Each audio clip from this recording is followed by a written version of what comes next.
Good evening, this is Yorkshire Television, part of the ITV network.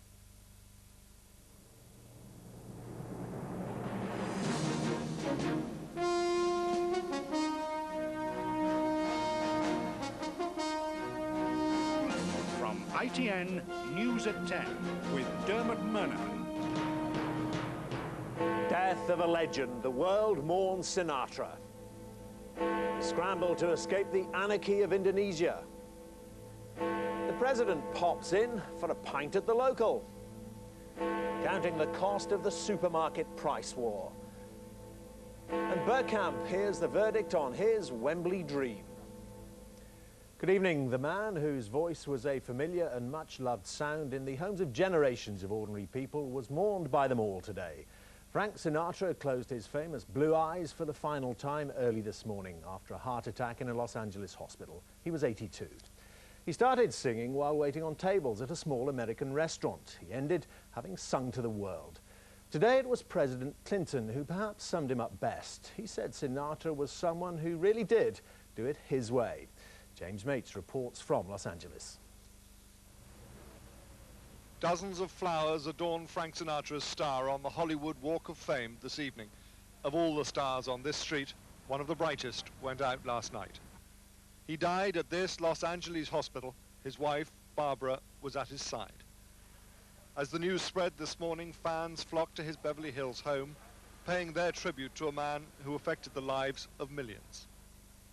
In New York's Times Square, many of those who'd grown up and then grown old on his music learned on the electronic ticker that the chairman of the board had finally stepped down. I loved him. I loved him. He always felt like he was singing to me. That's how he made people feel like he was singing to just them. He was a legend, wasn't he? One of the greatest entertainers of all time. From humble fans to world leaders, all wanted to pay tribute.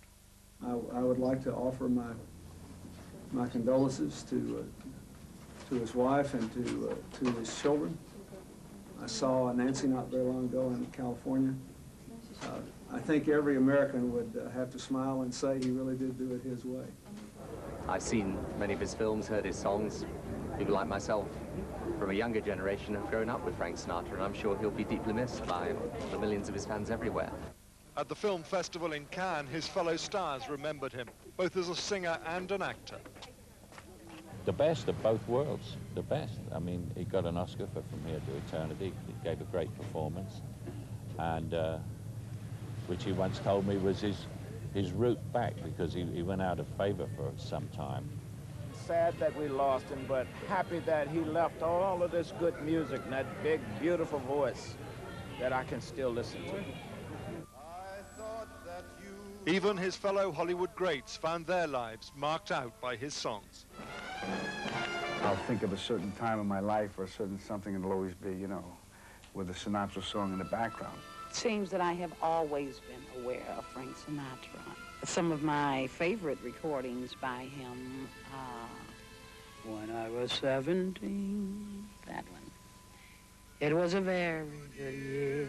For small town girls and soft. There has been no further statement either here from the hospital or from the family, except to confirm that the funeral will be private. A major festival or commemoration of his life is planned. No details yet, though it's likely to be spectacular. As one of Hollywood's leading figures put it, part of America died here today. James Mace, News at 10, Los Angeles. And later in the programme, we'll have a special report on the remarkable life and the remarkable music of Frank Sinatra.